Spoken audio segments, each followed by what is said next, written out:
Rincón. Y previo a esto quiero agradecer la presencia de nuestra Universidad Iberoamericana y entiendo que nos visita personal del Seminario Diocesano, ¿es cierto? ¿Sí? Ok, perfecto, pues bienvenidos, esta es su casa, la Escuela Carlos Pereira. Muchas gracias.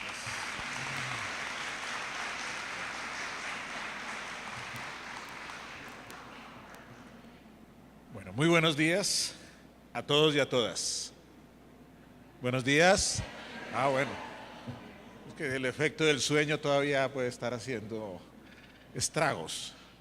Bueno, quiero agradecerles de corazón a esta invitación a compartirles unas cuantas reflexiones en torno a la educación para la paz en contextos violentos.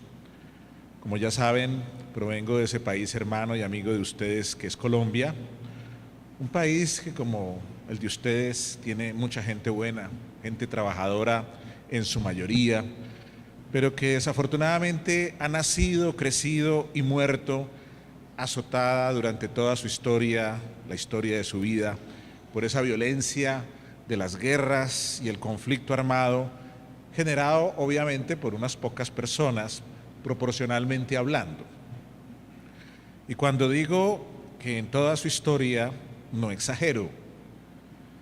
La conquista, la colonia, ustedes lo saben, per se, tuvieron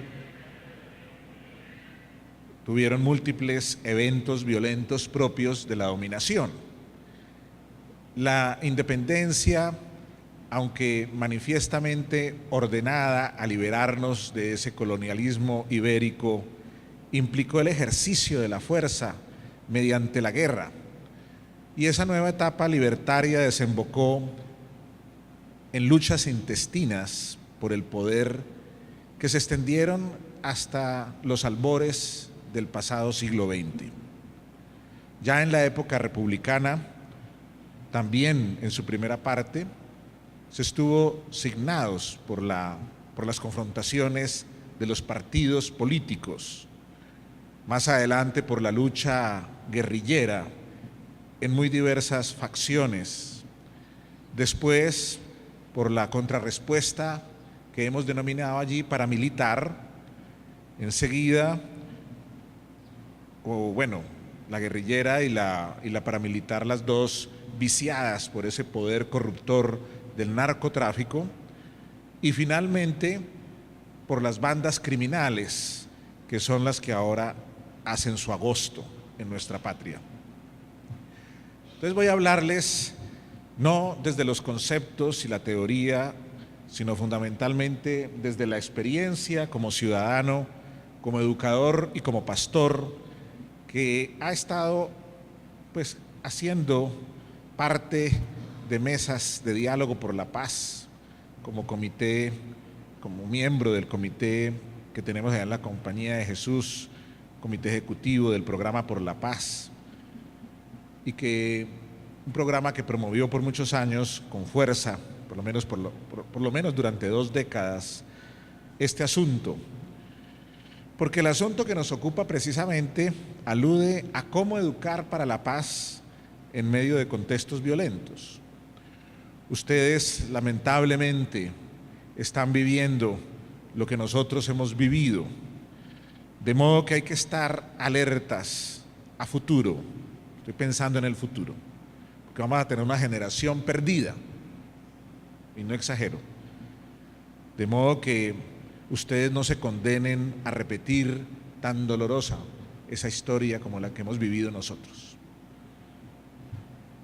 Vivir en un contexto violento, si bien en la historia de la humanidad se da cuenta de que siempre ha habido conflictos y guerras, eso lo sabemos, lo grave en nuestro caso es que ahí está lo grave, nos hemos acostumbrado a vivir en medio del conflicto, de un contexto violento. No del conflicto, el conflicto es una realidad humana. El problema es la violencia que pueda generarse a partir del conflicto. Y a eso es a lo que nos hemos acostumbrado. Digo yo que es tal vez lo más grave que nos ha pasado como ciudadanos y como cristianos.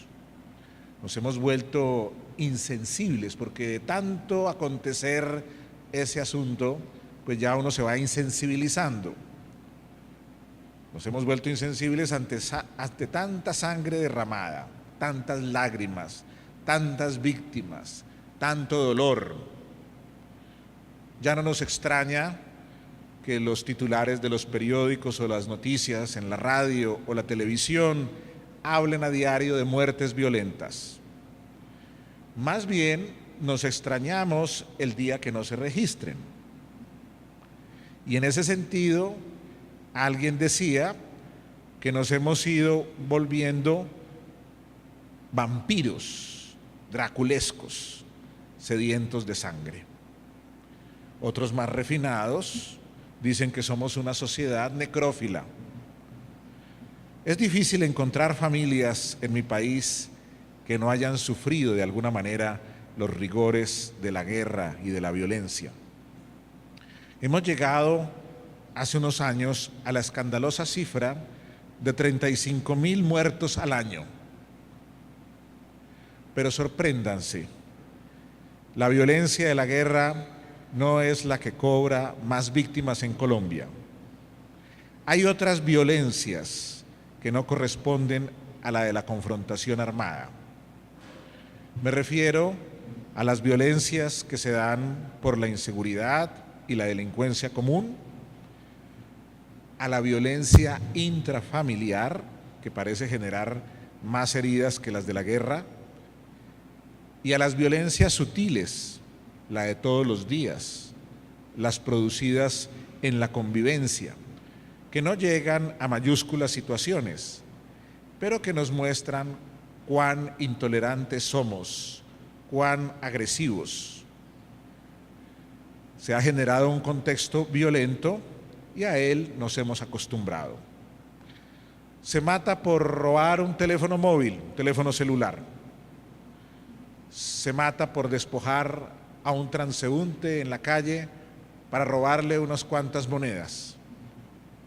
Se mata porque se le miró distinto, se le miró mal. Se mata porque no avanzó con rapidez cuando el semáforo hizo el cambio. Se mata porque al celebrar un triunfo, un partido de fútbol, me echaron harina en la cara y eso no me gustó. Y reacciono matando al otro. Y hubo un momento, al comienzo de los años 80, en que accedió a la primera magistratura del Estado un presidente de origen humilde, sensible por su humanismo, idealista en sus propuestas, y comenzó a hablarnos de la paz y de que la paz era posible. Nos habló de que tendríamos que negociar con los actores armados y que las cosas podrían cambiar. Entonces nos ilusionamos con un discurso sobre la paz. Pero era eso, solo un discurso emotivo, cargado de simbolismos como palomas, como pañuelos blancos, como dibujos y marchas. La paz, sin duda, era un anhelo que teníamos todos en el corazón. En el fondo todos queríamos decir basta, no más guerra, no más muerte. Durante 2 décadas, por activa y por pasiva, le apostamos a las propuestas de paz. Pero la situación no solo no mejoró, sino que se hizo más dramática, se hizo más compleja. Antes de yo nacer, la violencia era por motivos políticos. Los 2 principales partidos, liberal allá y conservador, los rojos y los azules, cobraban víctimas en nuestros campos y ciudades. Ser rojo o ser azul era peligroso. Nuestro pueblo vio correr ríos de sangre de unos y otros, en tanto a alto nivel, allá donde se reunían las cabezas de los partidos, de ambos partidos, se encontraban ellos para departir conjunta y alegremente en sus casas, tomando finos licores. Por unas cuantas décadas, 2 o 3 quizás, Los malos de la película fueron entonces los guerrilleros. Se formaron muchos y muy diversos grupos con ideologías de origen izquierdista y comunista. Focos insurrectos que nos hicieron vivir en pequeño esa confrontación que a nivel macro tenían Rusia y Estados Unidos. Supuestamente el ideal era la lucha popular, el poder para el pueblo, la igualdad. Algunos de esos grupos sobreviven con un discurso trasnochado e increíble. Para contrarrestar la violencia guerrillera, apareció la paramilitar. La extrema derecha del país decidió armarse y hacer justicia por sus propias manos, por su propia cuenta, dado ese vacío de Estado, dado ese vacío de autoridad.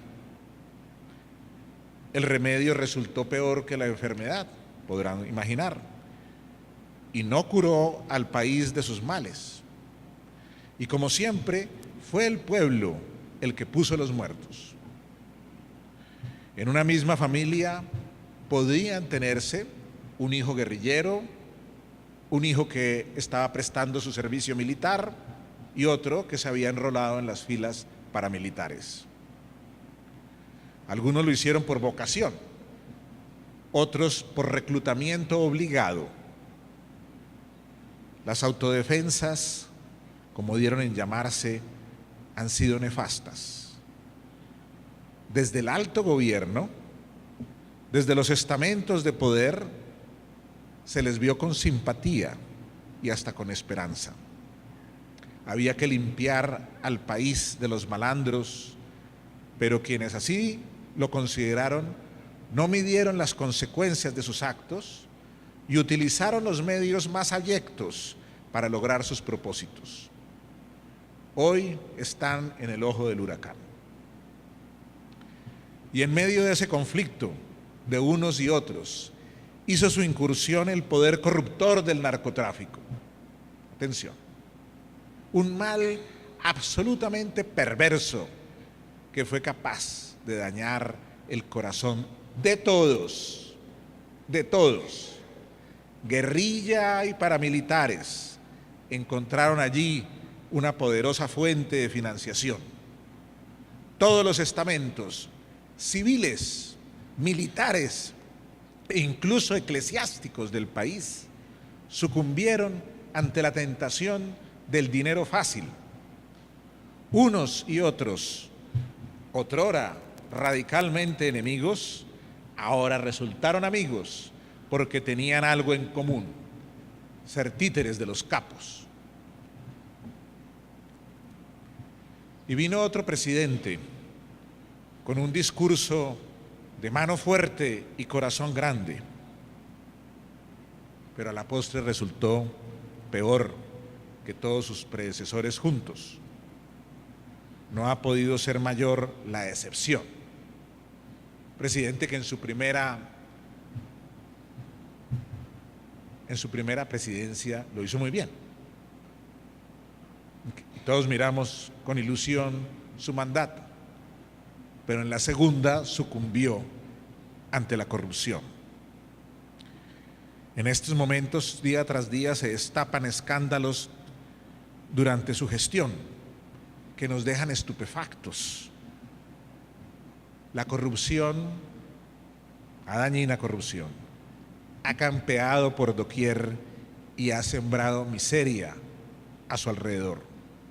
Los ricos se han hecho cada vez más ricos a costa de pobres cada vez más pobres.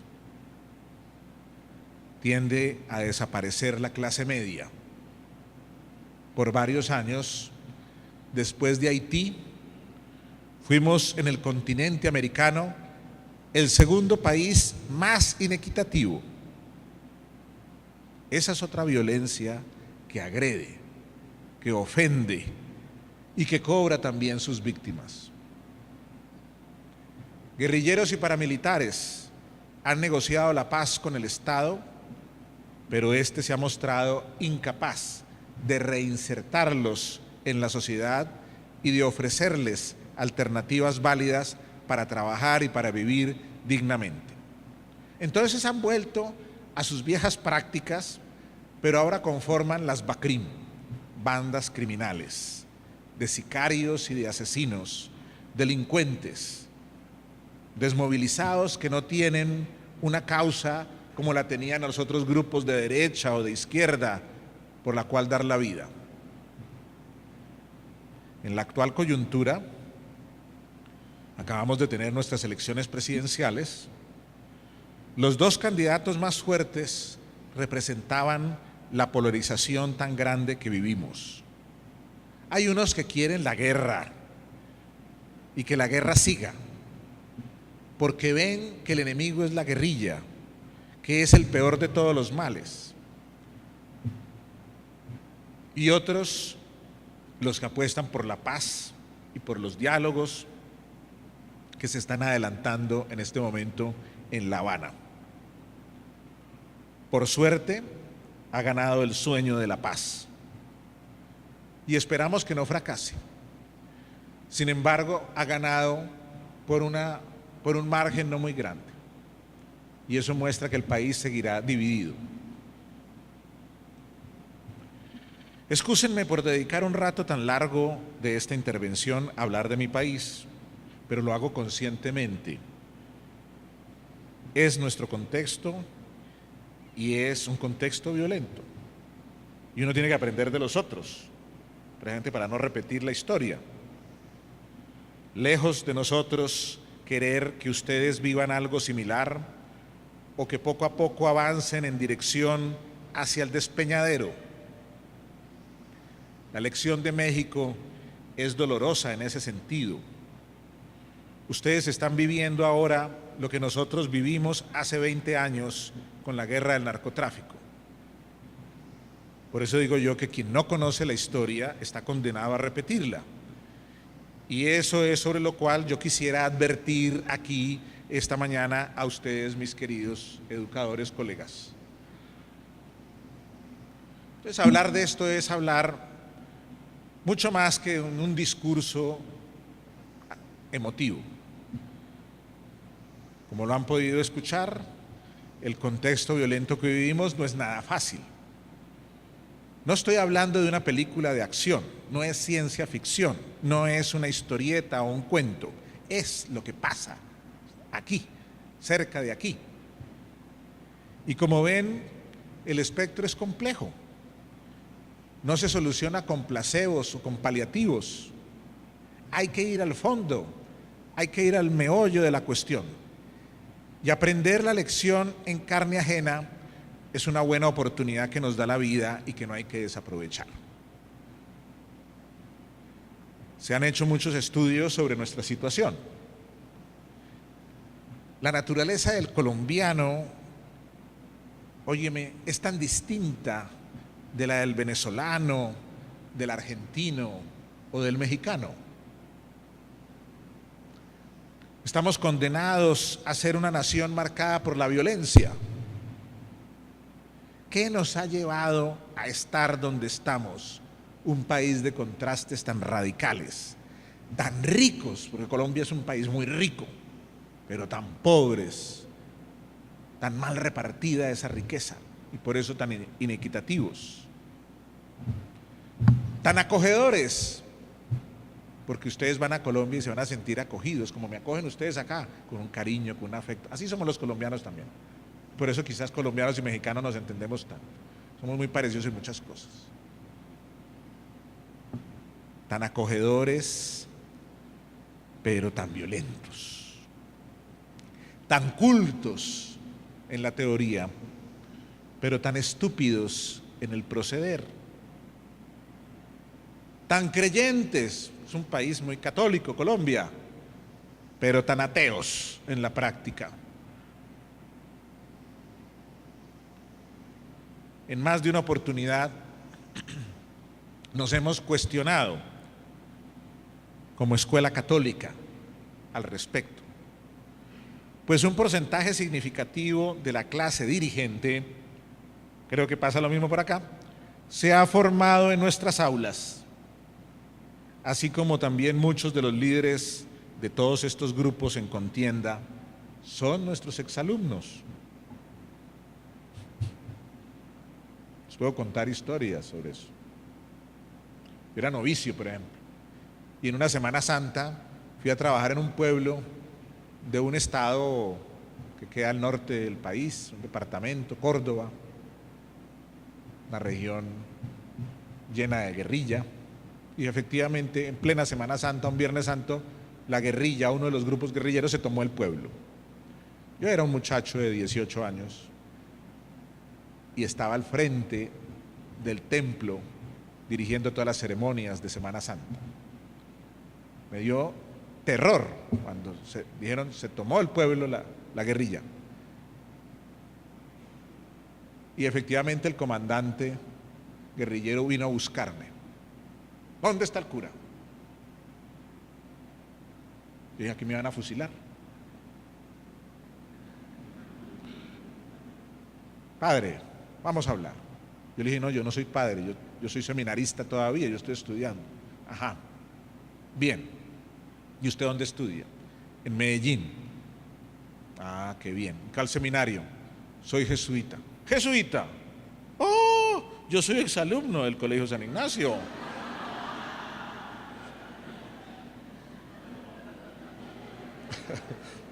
Médico de una de las mejores universidades del país y estaba al frente de ese grupo guerrillero. A la vuelta de los años, pasaron muchos años, yo hice mi magisterio en un colegio que se llama San Pedro Claver en Bucaramanga. Allá tuve un grupo que trabajábamos en cosas de pastoral, de fe y justicia se llamaba, programa de formación y acción social, y tenía líderes en cada uno de los grupos. En el último año, o sea, de los bachilleres, había un muchacho excelente. Bueno, cuando terminó su bachillerato, él decidió entrar al ejército. Muy bien. Nunca volví a saber de él, salvo en algunas reuniones de exalumnos que me decían, sí, él está en el ejército, ya es teniente, ya es capitán, bueno, va subiendo.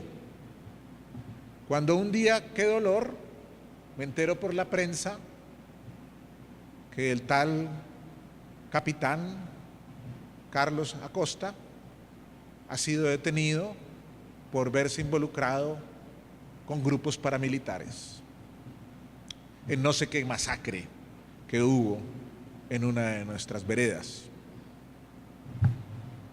Qué dolor. Iba a ser trasladado a la cárcel tal. Entonces yo dije, voy a irlo a visitar. No puede ser, ¿qué le pasó a este muchacho? Tan bueno que era.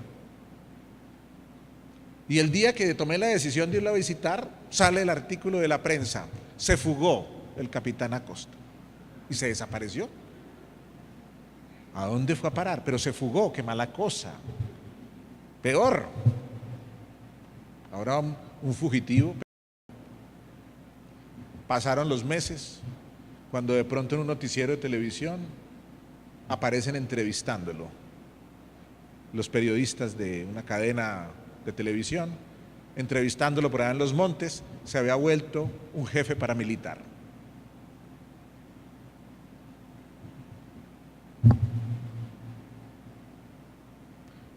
Por allá al año, otra noticia, fue fusilado por sus comandantes. ¿Qué pasó? No tengo ni idea.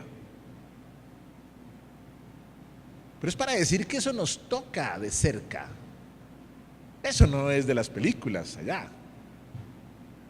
Nos ha tocado de cerca. Y yo me imagino que ustedes de alguna manera los ha ido poco a poco tocando de cerca. ¿Qué ha pasado entonces? A mí me cuestiona mucho eso. Miren que traje dos casos, exalumnos nuestros, uno, dijéramos, de la guerrilla, aquel médico, otro de los paramilitares. Bien, ¿qué ha pasado en el acto educativo? Bueno, sabemos que esto no es la redención, que no somos los salvadores del mundo, pero ¿qué ha pasado que no hemos logrado dejar una impronta de paz en sus mentes y en sus corazones. Por eso muchos frente al acto educativo se sienten desengañados, se sienten frustrados. O sea, ¿para qué educar? Educar para mantener el status quo. O sea, educar para mantener el estado de las cosas, para seguir así.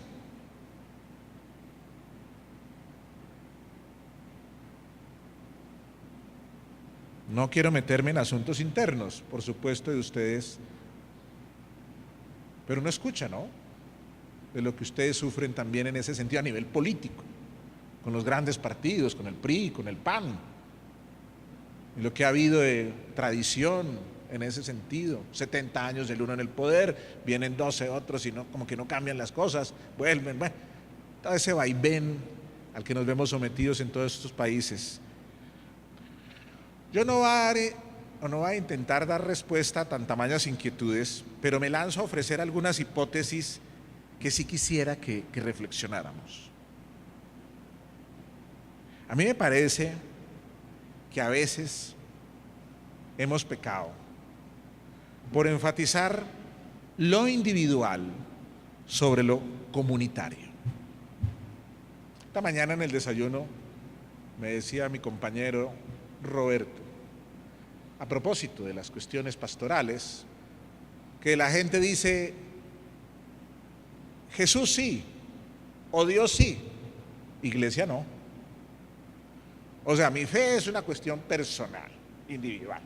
O sea, yo me entiendo directamente con mi Diosito, la iglesia, los otros, me importan un bledo. A ver, hay una, bueno, pasa aquí, pero también nos pasa a nosotros, quiero decir, igualito, todas partes. Ojo con eso. Eso no se puede divorciar. Eso no se puede separar. Jesús sí, iglesia no, no se puede. Creo que hemos enfatizado más la moral de máximos sobre los mínimos éticos. Entonces ponemos los grandes paradigmas morales y se nos olvidan las pequeñas cosas, los mínimos éticos de respeto, ¿cierto? Mínimos éticos de justicia, de libertad, de equidad. Y entonces trazamos unos a nivel moral religioso, pero los mínimos éticos se descuidan.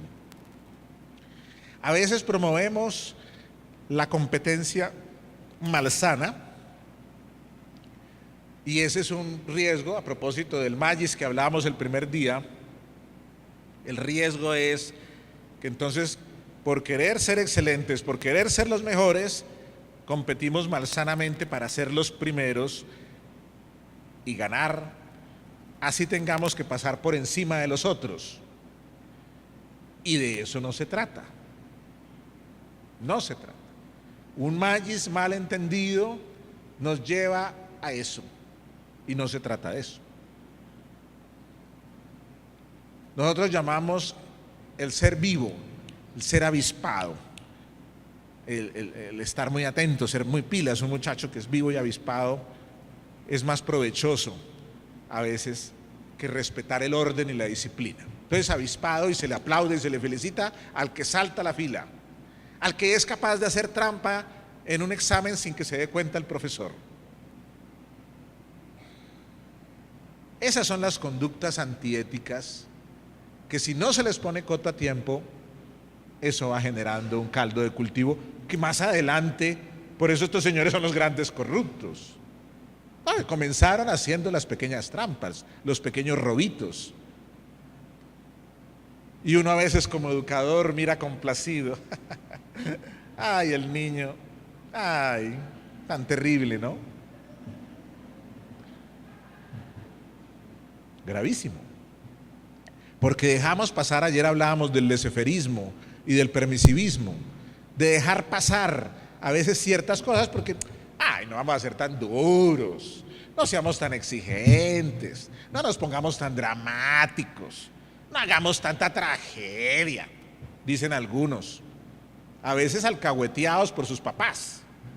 Ay, pero no, profe, maestro, no le haga tanta cosa, eso no es para tanto. Que no hizo la tarea, ay, pobrecito. Que es medio vago, no importa. Y dejamos ir pasando. Y acuerden por psicología evolutiva, acuérdense por la teoría del desarrollo moral, estoy hablando de Piaget y de Kohlberg, acuérdense por favor que los primeros años son claves. Y ahora resultamos siendo muy laxos con los primeros años. Y cuando se deja pasar en los primeros años ciertas cosas, ya después no hay poder humano que los transforme. Los 5 primeros años de la vida son claves. Los 5 primeros años. Por eso tan importante la familia y la escuela en llave, trabajando en el preescolar, en el prejardín. En un colegio es más importante.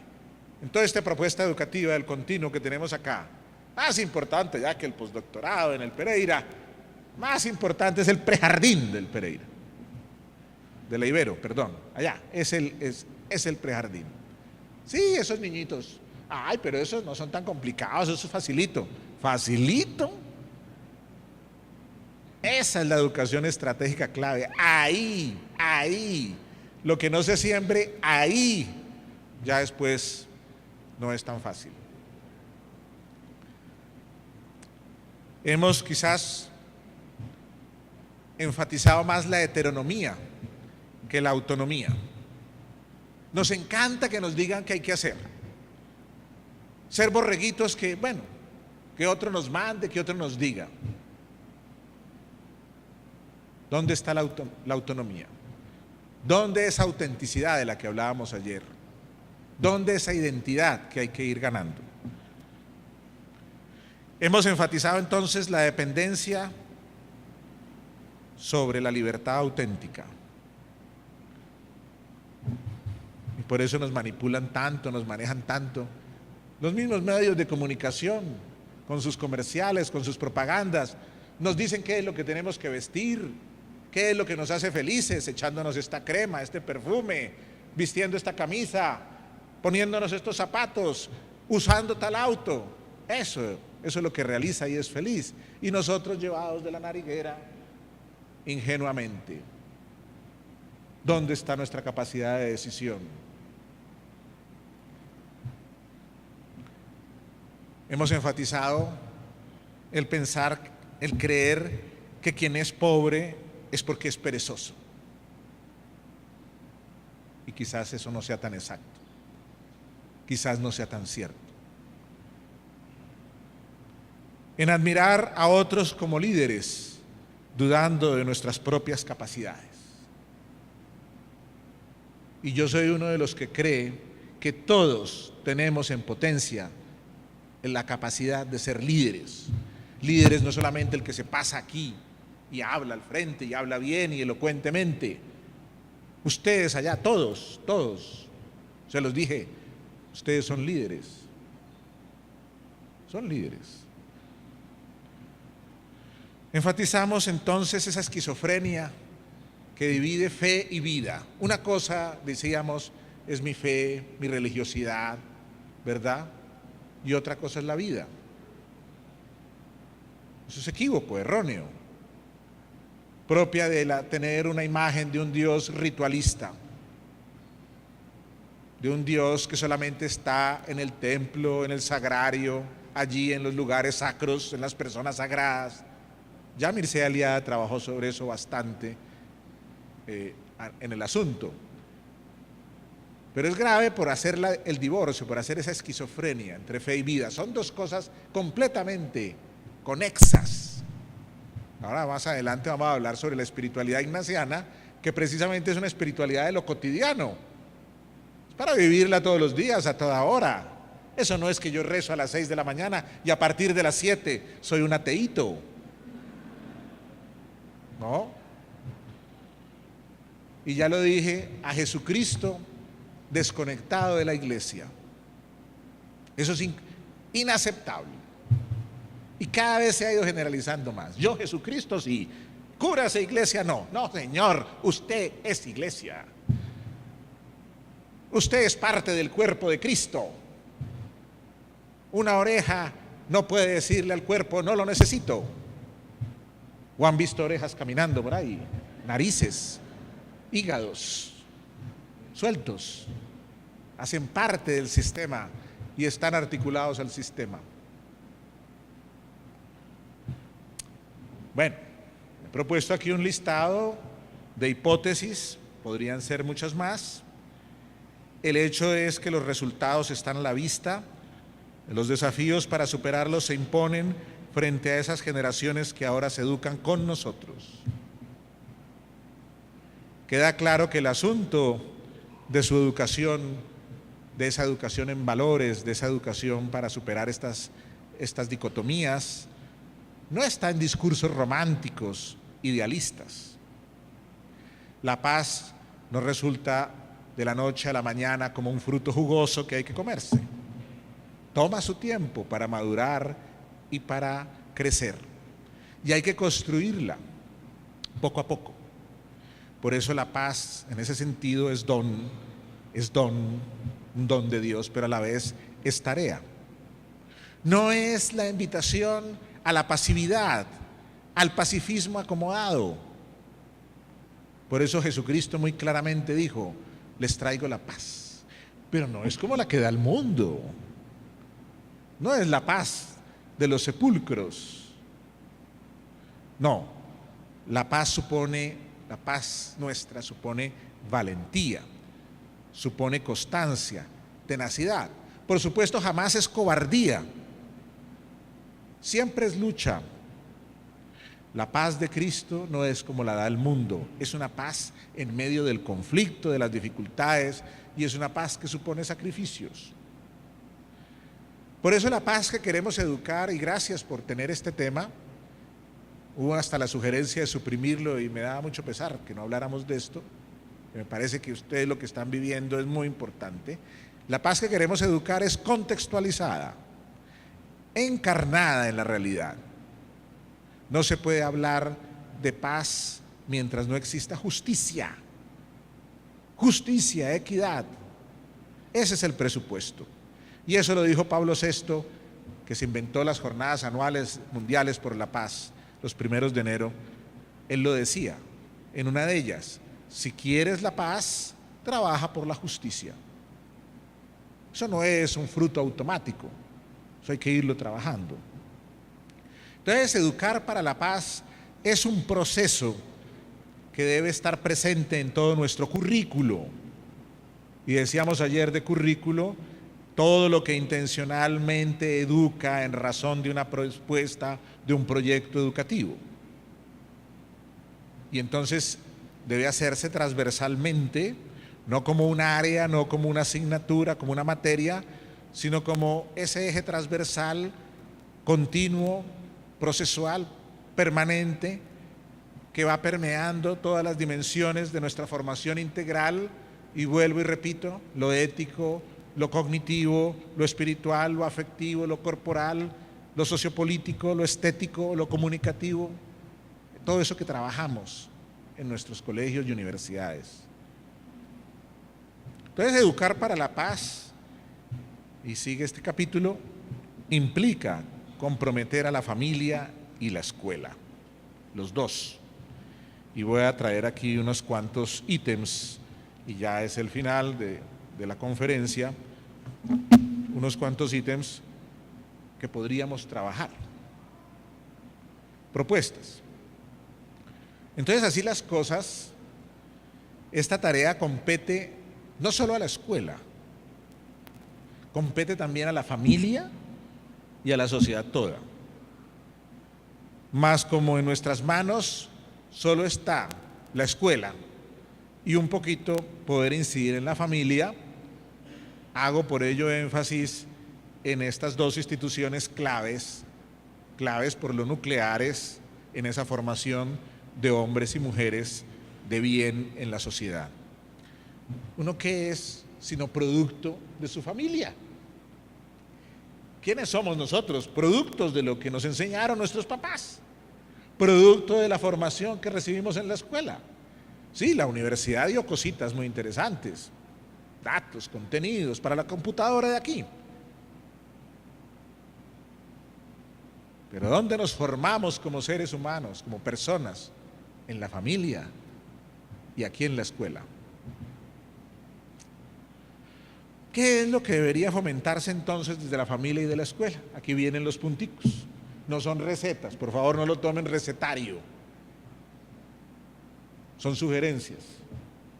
Primera, hay que ofrecer a estos niños y a estos jóvenes seguridad, afecto, bienestar. Les decía que los primeros años de la vida de un ser humano pues suelen ser los más frágiles, pero decíamos los más importantes, porque lo que se haga o se deje de hacer en ellos deja una impronta indeleble en la vida. Entonces, que desde pequeños los niños se sientan amados, acogidos, aceptados, seguros, respetados, eso es fundamental. Un buen comienzo en esos años iniciales deja sembradas las bases sobre las cuales se puede construir más adelante. Vuelvo y repito, lo más importante de todo este proyecto educativo no está, con todo respeto lo digo, en la Ibero, pues en el culmen allá de la universidad y que ya salgo profesional y con cartones, con posgrados. No, está en el preescolar, allá, en el prejardín. Ahí es donde hay que mirar. Y mirar, y mirar. Ahí. 2, favorecer un entorno de respeto por el otro, de apertura a la diversidad, a la pluralidad. No basta la tolerancia y la paciencia. El hogar y el aula de clase son los mejores escenarios para alcanzar ese propósito. Por eso, donde ese principio de socialización que tenemos nosotros en nuestra propuesta educativa, ¿dónde se cocina sino ahí? En ese hogar, en esa aula, porque los hermanos, incluso los que son gemelos o mellizos, son diferentes en su carácter, en su temperamento, en sus gustos, en sus aficiones, en sus maneras de ser y de proceder. Entonces, reconocernos como distintos, valorar la alteridad, es una tarea primordial. En la escuela pasa otro tanto. Hay niños y niñas, clases sociales a veces diversas, colores de piel diferentes, orígenes raciales distintos. Hay que aprender a valorar y a respetar esa diversidad y esas diferencias. No se trata de soportar con paciencia la diferencia. No es tolerar, como quien dice aguantar, de una manera reprimida, porque eso está muy distante, la razón y el corazón. Se puede tolerar para evitar conflictos, pero de eso no se trata. No hay que sacarle el cuerpo a los conflictos, lo decíamos. Entonces no se trata de tolerar y de aguantar es como por respetar, no. 3, practicar la equidad y la justicia. Estamos hablando de principios, de valores muy importantes, pero es que eso comienza desde abajo. Como seres, decíamos, somos funcionalmente diversos, aunque esencialmente iguales. Así reza la Declaración de los Derechos Humanos. Mas la realidad muestra que no podemos ser estrictamente iguales. Para eso están la equidad y la justicia, para dar a cada uno lo que le corresponde de acuerdo a su naturaleza y para que cada uno dé de sí mismo a los otros según sus posibilidades.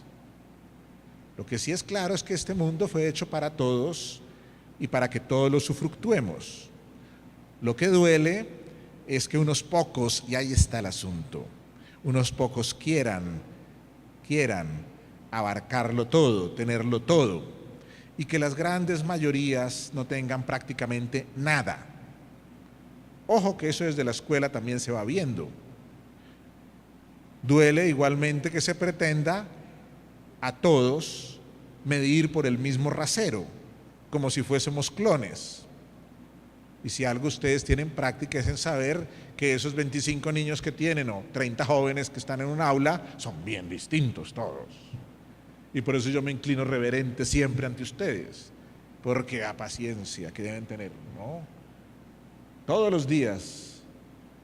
Los papás, muchos papás son cobardes. No tienen sino un hijo y no saben qué hacer. Te lo mandan para el colegio, para que ya se lo eduquemos. Imagínense que ustedes reciben 30 de esos y ustedes sí les toca aguantárselos. Qué admiración, por eso los admiro.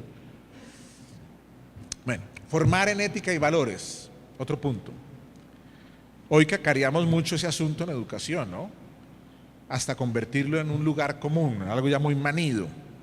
Y parece que no encontramos la fórmula para hacerlo efectivamente. Y olvidamos que el asunto no está en las pláticas, en los discursos elocuentes, en las cantaletas, sino en la fuerza del testimonio, lo decíamos ayer.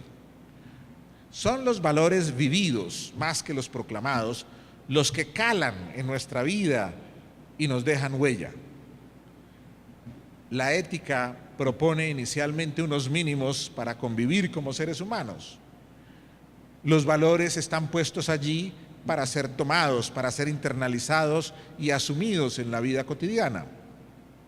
La moral va más allá, avanza y logra plantear metas más altas, precisamente consecuentes con las creencias más profundas que se tienen. Pero todo es un camino, todo es un proceso. Y hay que comenzar allá abajo con lo elemental, fundamental, para luego ir desarrollando e ir creciendo. La teoría del desarrollo moral.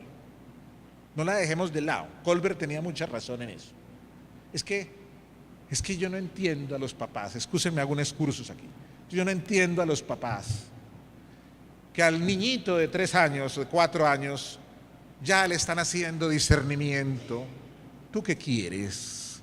¿Qué deseas? ¿Qué te gustaría? Y el niñito se siente ya un dictador. Yo quiero esto, yo quiero esto. Y los papás, con el moco agachado, obedecen.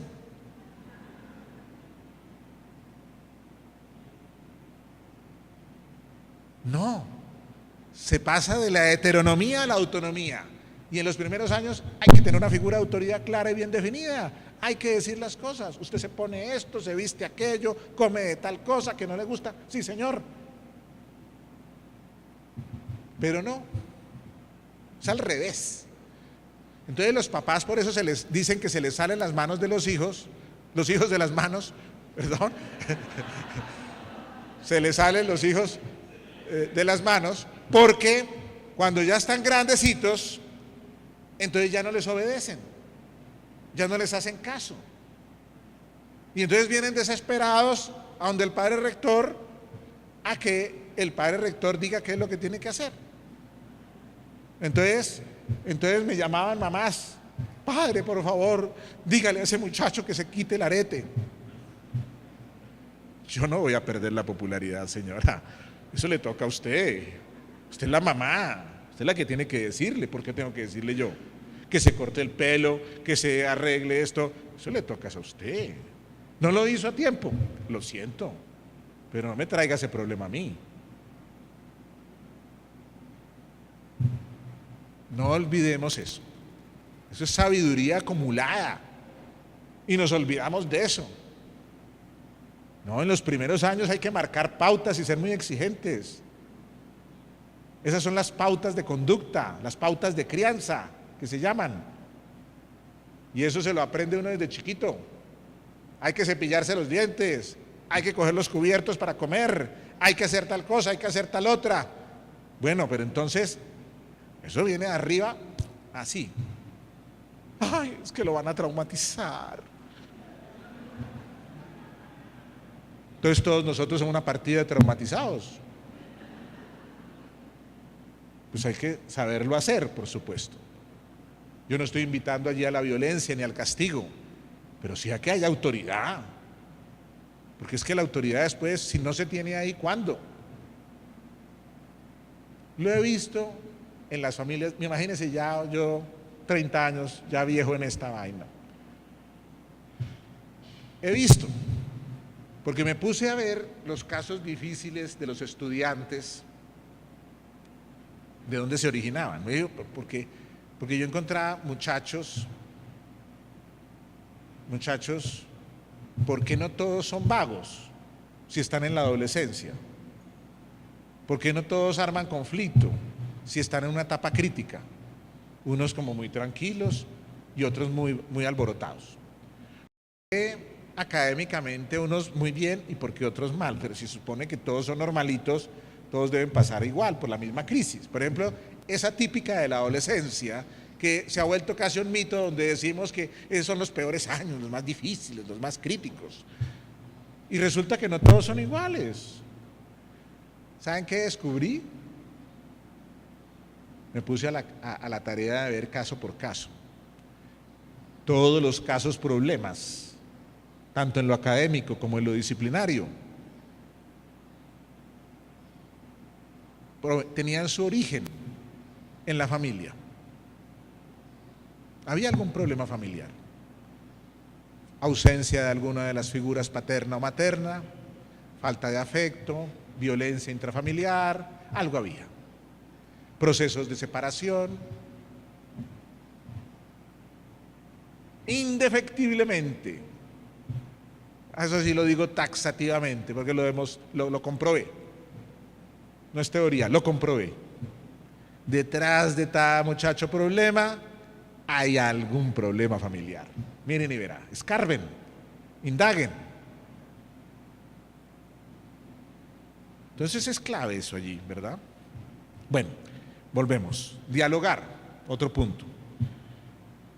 Supone como mínimo dos seres que son capaces de escucharse en sus planteamientos y que se comunican de una forma sincera. Yo insisto mucho en esto.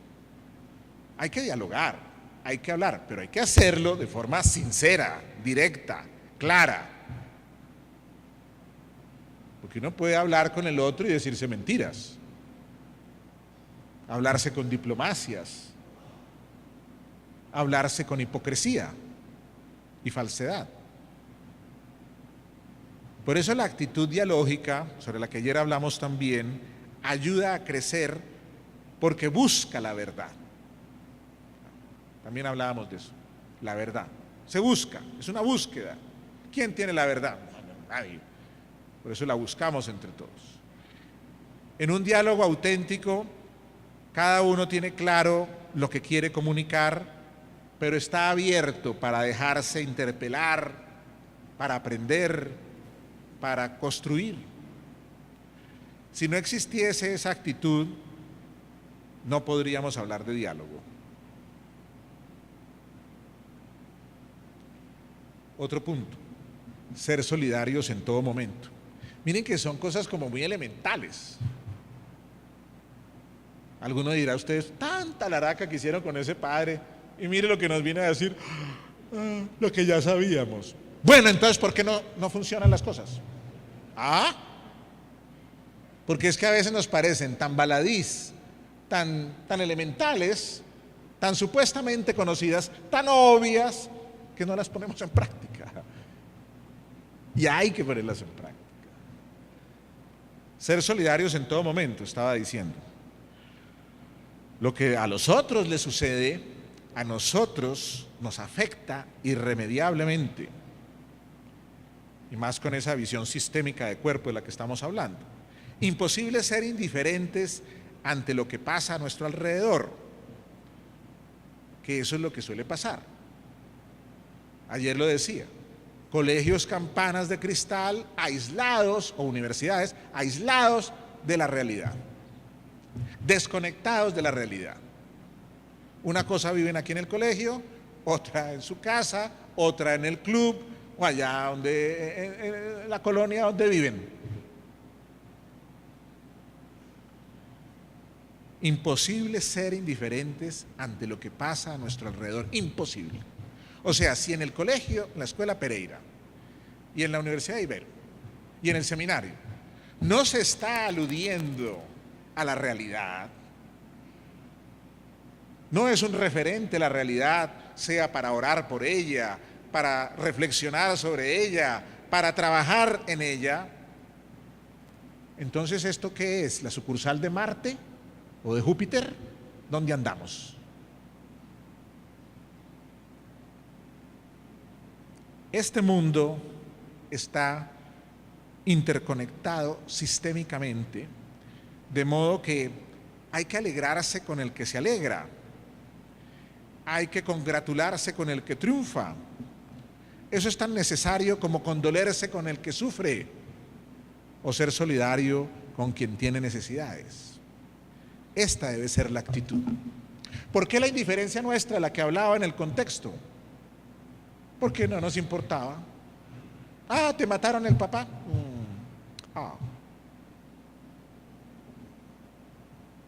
Que te robaron allá en tu casa. Debió ser que no pusiste las alarmas. Ay, que mataron a aquel porque le robaron un celular. ¿Quién le manda a tener celulares finos? No, y si se va insensibilizando uno y como que eso no le toca. Mientras a mí no me toquen, eso es problema de los otros.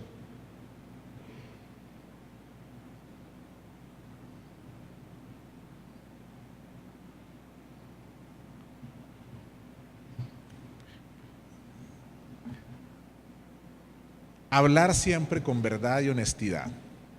La verdad es el arma de la paz, la Jornada Mundial del 76. La verdad es la fuerza de la paz, año 80. Ayer citábamos, o antier, la verdad nos hará libres. Yo cité a Gálatas y mis amigos teólogos allá en casa me agarraron a dar garrote y me dijeron, eso no es Gálatas, eso es San Juan. Muestre a ver. Sí, efectivamente, San Juan, qué pena. Los años, ¿verdad? Pero bueno, está en la Biblia.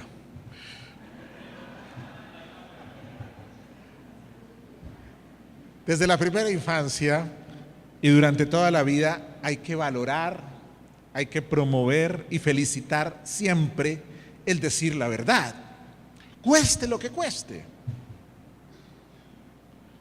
O sea, ser transparentes, ser diáfanos, ser honestos, ser auténticos. Ahí está el asunto. Ese debe ser el propósito que nos anime como formadores, educadores y como adultos responsables en esta tarea. Y nosotros en ese sentido deberíamos ser los primeros en ofrecer ejemplo de ello, en ser ejemplo de ello. O sea, la mentira, la falsedad, el engaño deberían ser proscritos en todas las instancias si queremos efectivamente educar para que las cosas sean distintas. Perdónenme, es que aquí en este laboratorio o en estos laboratorios que son estos colegios, ayer estuve visitando los laboratorios allá de la Ibero y viendo las esporas de no sé qué cosas y estaban allá y cómo se cultivan esos microorganismos y cómo van evolucionando y entonces evolucionan así, evolucionan así. Pues aquí es lo mismo. Estos muchachitos que son nuestros microbios, ¿verdad? Son esas esporas y hay que irlos en este laboratorio formando, educando precisamente para algo distinto. Si se les educa, es decir, con goticas de honestidad, de verdad, de transparencia, seguramente cuando sean honguitos, ¿verdad?, van a ser hongos saludables, comestibles, no venenosos, unos champiñones deliciosos, sí.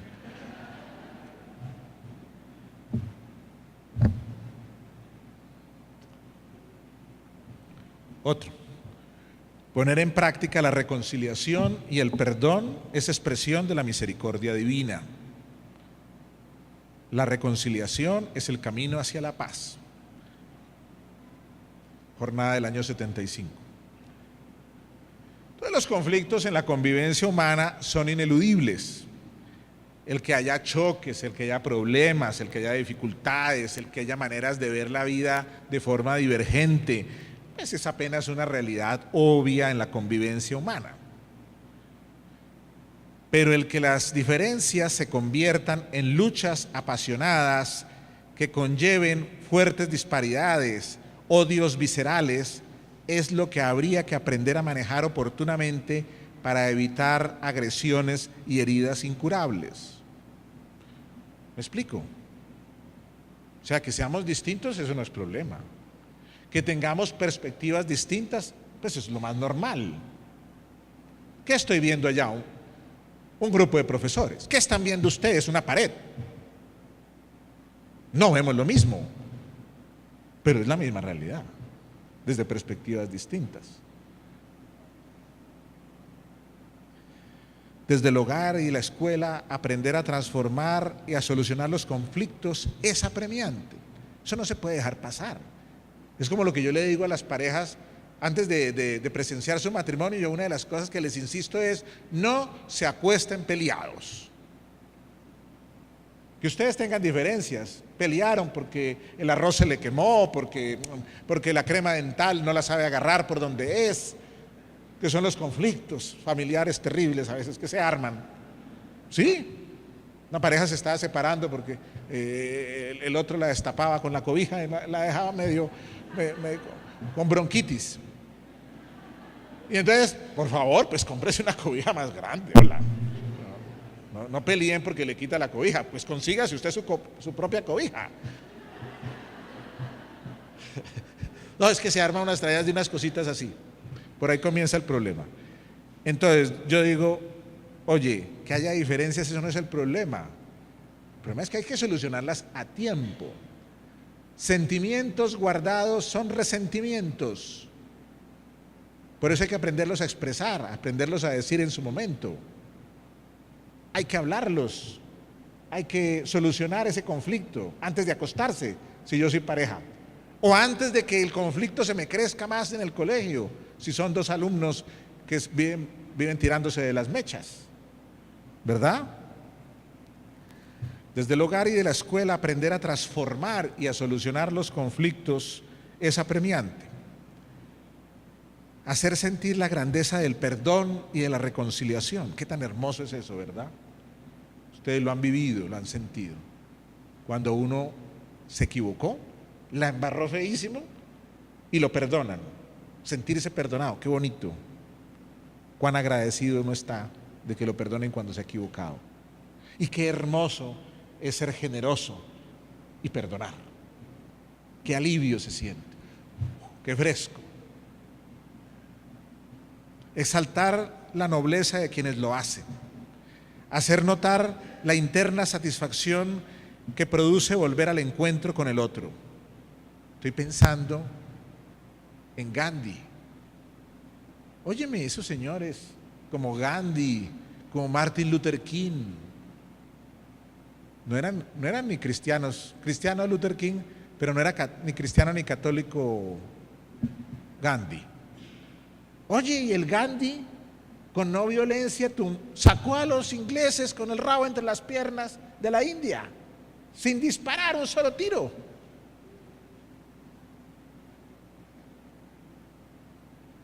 Y Martin Luther King les decía a los del Ku Klux Klan y a todos esos sinvergüenzas, les decía: péguennos, persígannos, vayan a nuestras casas, incendienlas, y más los amaremos.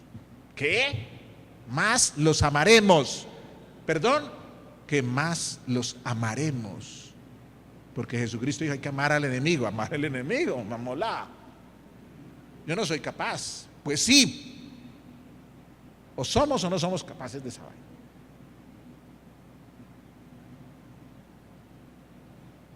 Entonces, increíble, ¿verdad?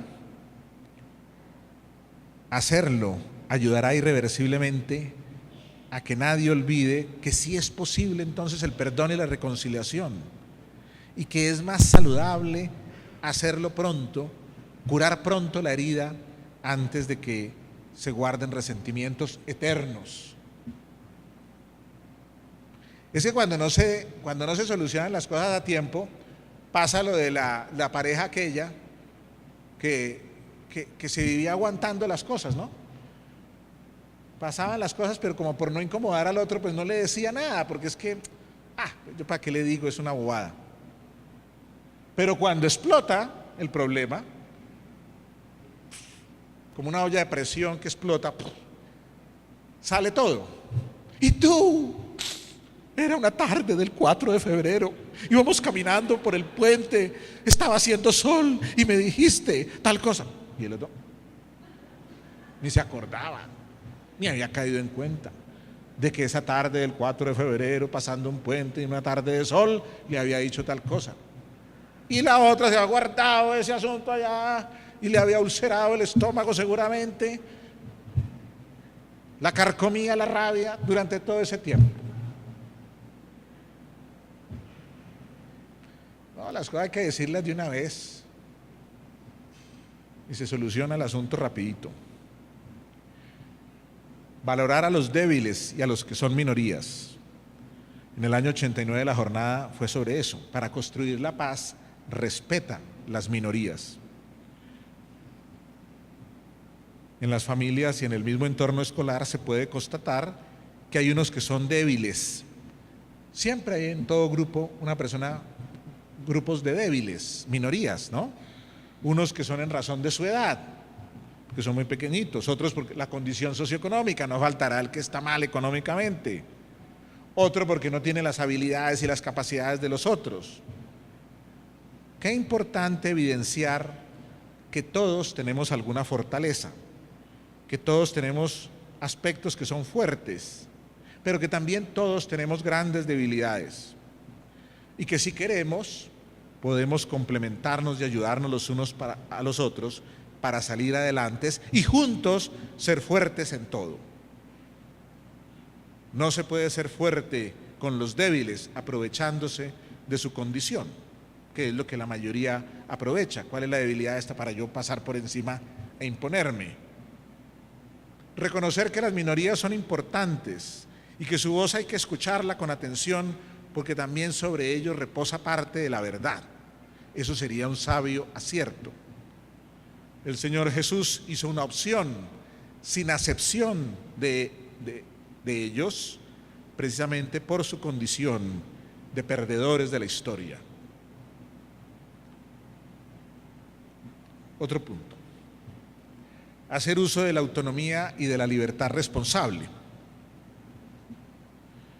Acordes con la psicología evolutiva, decíamos, y respetando esas etapas del desarrollo moral, procesualmente se tendrá que ir caminando hacia el ejercicio de la autonomía y de la libertad responsable. Un exabrupto pedagógico es pretender tratar a los infantes, les decía, como si fuesen adultos y a estos como si fueran niños. ¿Qué es lo que pasa, no? Los quieren tratar de adultos allá chiquiticos. Y cuando ya están viejos y barbados, los quieren tratar como niños. El empoderamiento, la facultación, el favorecer eventos y espacios donde se tomen decisiones libres, responsables y autónomas, acordes a la etapa del desarrollo que se viva según la edad, indudablemente desembocará en hombres y mujeres responsables, libres, que se rigen por los principios de su conciencia moral y obrarán conforme a ellos, a esos principios, y no a los que los otros pretendan que piensen y actúen.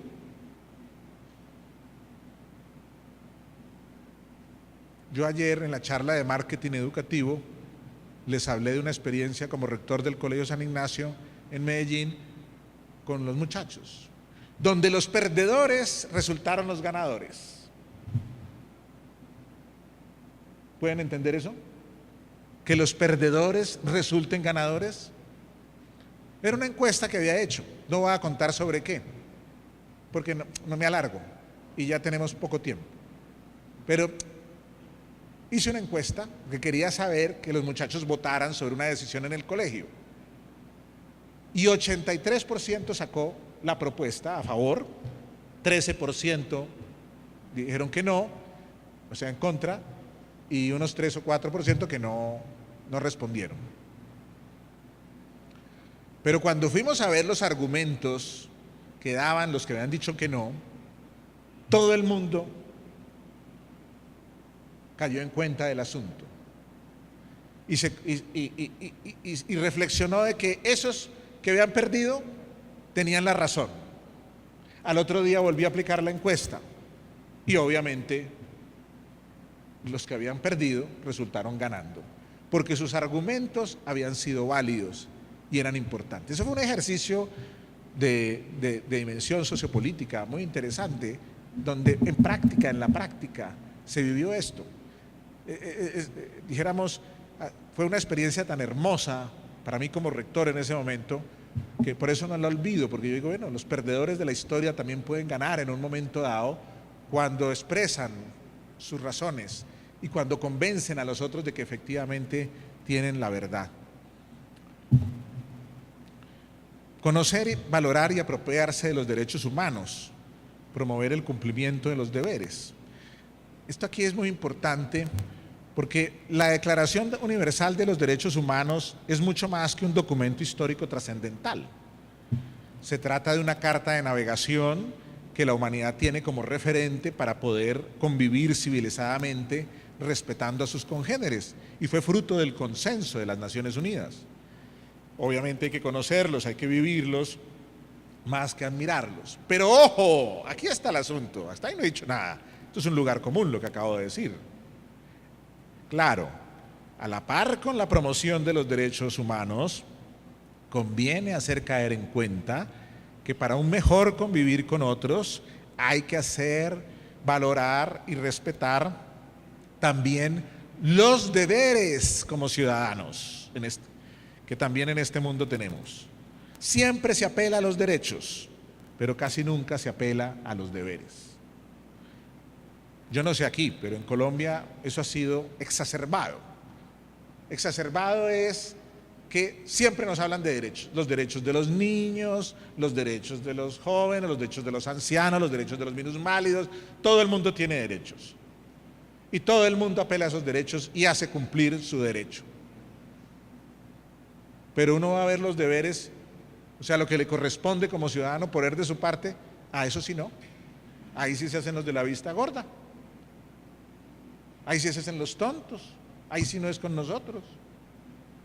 Entonces hay que promover los derechos, pero también hacer cumplir los deberes. Conocer y practicar la no violencia. Les hablé de esa no violencia activa que propugnaban Gandhi y Martin Luther King. Líderes que, como Jesucristo, fueron hombres de paz, que educaron para la paz viva, la no violencia activa. O sea, esa capacidad de afrontar conflictos serios, porque eran muy serios. En Estados Unidos es un problema racial serio, ustedes conocen por la historia el asunto. En la India era un problema de independencia, de autonomía, ¿verdad? Lo hicieron sin agresiones, haciendo sentir la fuerza de la verdad. Esa es la más importante, la fuerza de la verdad, que apela a esas conciencias aletargadas, que cuestiona poderosos, que hace tambalear imperios, que hace conquistar esos logros nunca imaginados. Es que cuando uno le habla a la conciencia a las personas y le habla con la verdad, lo dejan desnudo, en pelotas, lo dejan a uno. ¿Qué puede uno ante la fuerza de la verdad?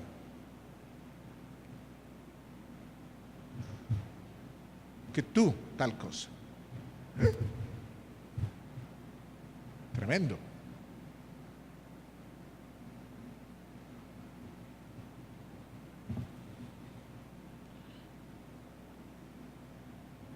Hacer de nuestras escuelas y colegios territorios de paz, es el último. Nuestros hogares y nuestras escuelas deberían convertirse, bajo esa perspectiva, en auténticos territorios de paz. O sea, en escenarios donde convivimos seres humanos siempre débiles y perfectibles, pero seres humanos también capaces y dispuestos siempre a crecer y madurar, anhelantes, decíamos, no de una paz ficticia o de paz de cementerio, sino de una paz conquistada, de una paz dialogada, de una paz concertada, una paz que supone no negar o ignorar el conflicto, ese conflicto cotidiano, sino una paz que ha sido transformada precisamente hasta convertirla en una oportunidad de crecimiento y de maduración. Hay una cosa aquí final que yo quiero decir, ayer lo dije, pero hoy lo recuerdo: ustedes de ninguna manera como educadores toleren el matoneo, toleren eso que se llama bullying, toleren la falta de respeto entre sus compañeros, entre los estudiantes. No le den cabida a eso y verán que esto es otra cosa.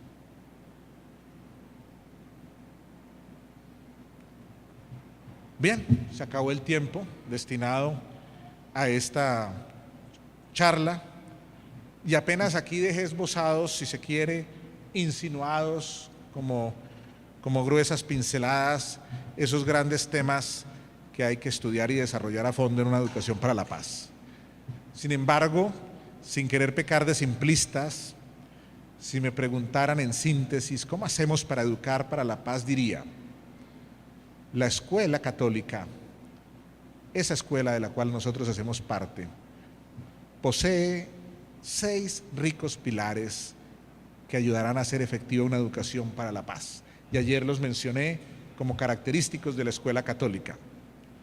La evangelización, sentido evangelizador de nuestras obras, la formación integral de calidad, de la que tanto hablamos nosotros en nuestros colegios, el sentido corporativo, el diálogo con los otros y con las culturas, la apertura y la pluralidad, la promoción de la justicia. Apostémosle a esto y sin duda veremos sus maravillosos frutos. Muchísimas gracias.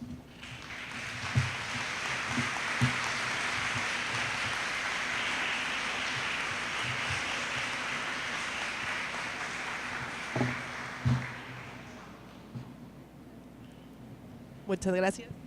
Bueno. Bien, la idea es que podamos conversar, ¿verdad? Un momento, Bueno, si hay ya. alguna pregunta, algún Ya. aporte también, alguna reflexión, algún reflejo, alguna corrección, como la que me hicieron mis hermanos, que me dijeron hay que precisar ese detallito. Bueno, Ya funciona el micrófono, si alguien tiene una pregunta se lo podemos acercar.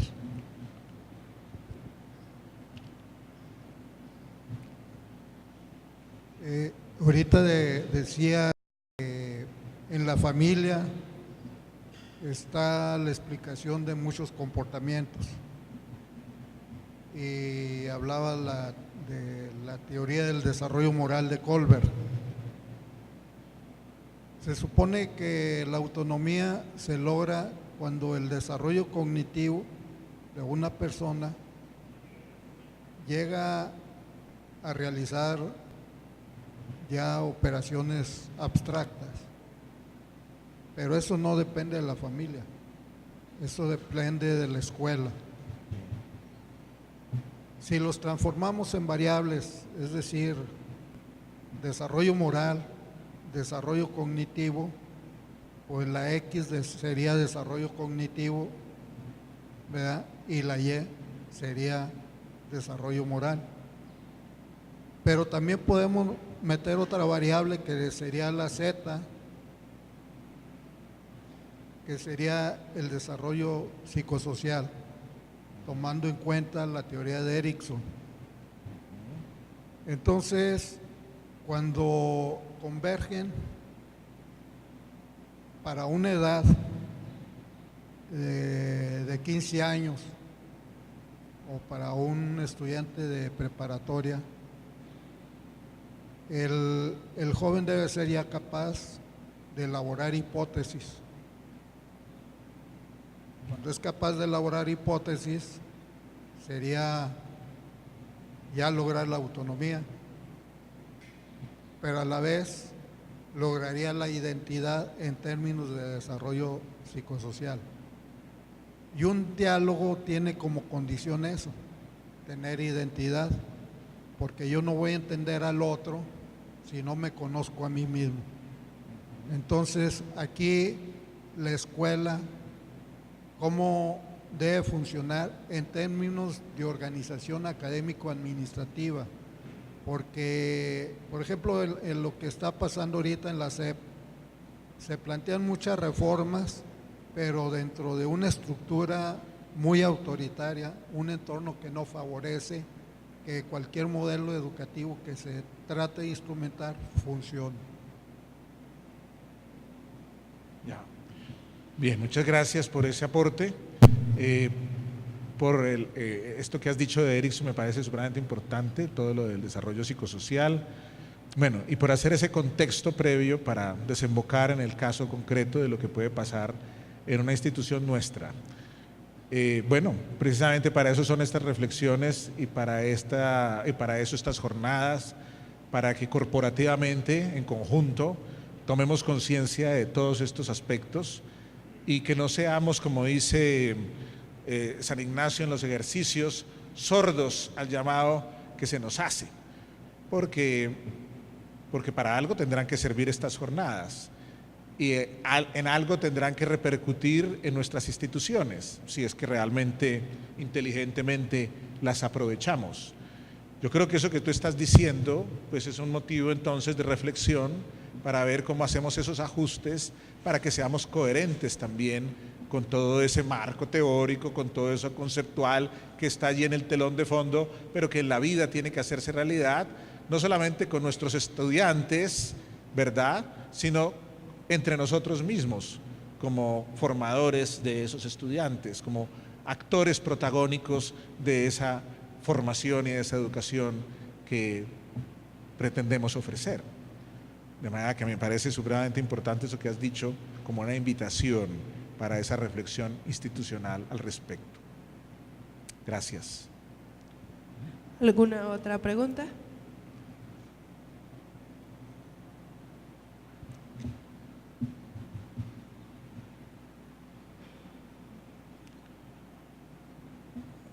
Buenas tardes, padre, y antes que nada agradecerle su presencia.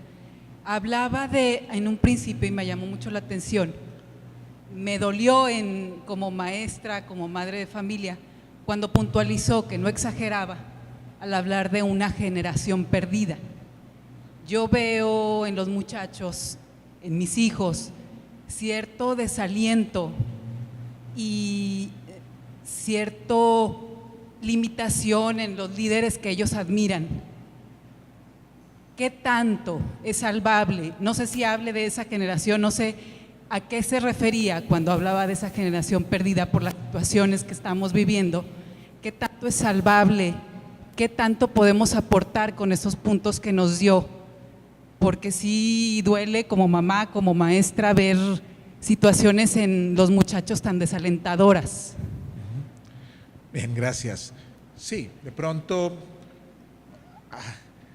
suena muy taxativa, muy radical, muy patética, muy apocalíptica la afirmación de generalizar, toda la generación se perdió. Oh, no.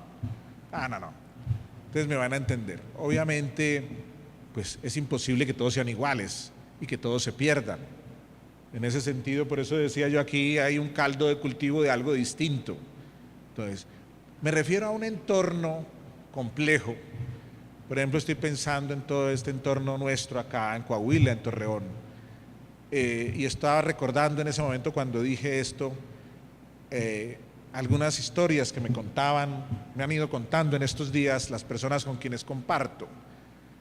Por ejemplo, me hablaban de un niño sicario de 14 años, ¿verdad?, que tenía como función matar, dar el tiro de gracia, trabajaba al servicio de uno de estos carteles, ¿verdad?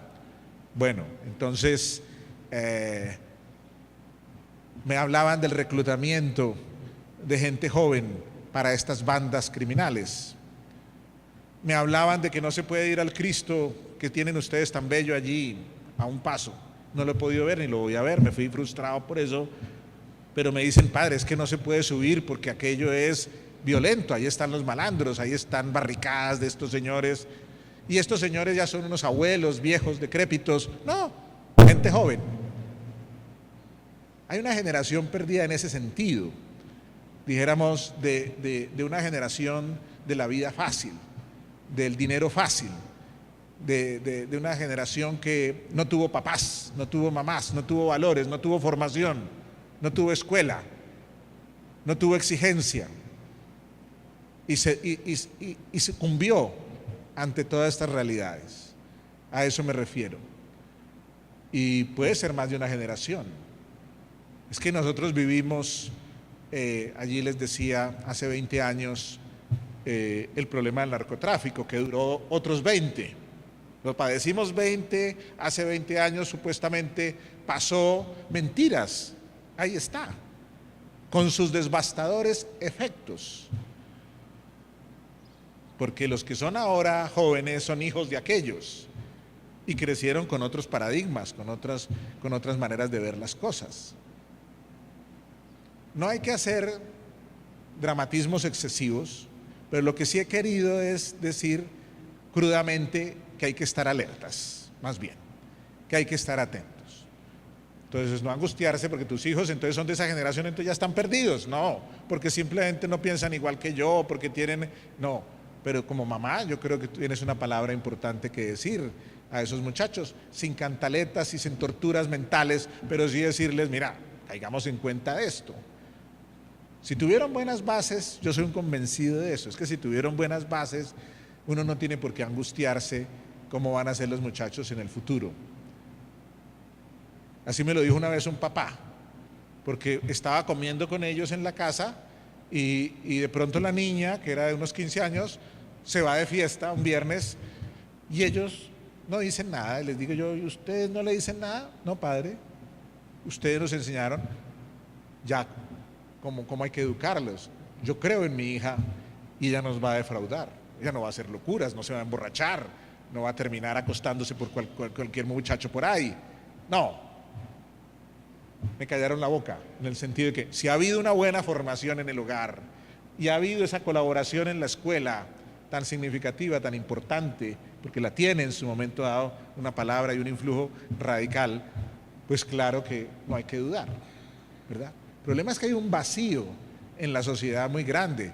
Nosotros estamos en un mundito que por más difícil que sea este mundo nuestro, es ideal, es muy grato, no es tan complicado. Pero no sé si en las calles y en las afueras sea lo mismo. A eso me refiero. Bien, creo que tenemos otra tarea enseguida con otros, ¿verdad? De manera que... Sí, me parece que por tiempos ya más bien me dispongo a dar la lectura al reconocimiento que dice la Universidad Iberoamericana Torreón y la Escuela Carlos Pereira otorgan el presente reconocimiento al padre José Leonardo Rincón Contreras de la Compañía de Jesús por haber impartido la conferencia Educar para la Paz en un contexto violento, firmados por el rector de la Universidad Iberoamericana, el padre Héctor Acuña, y el padre Felipe Espinosa, nuestro rector de aquí del colegio. Un fuerte aplauso, por favor, para el...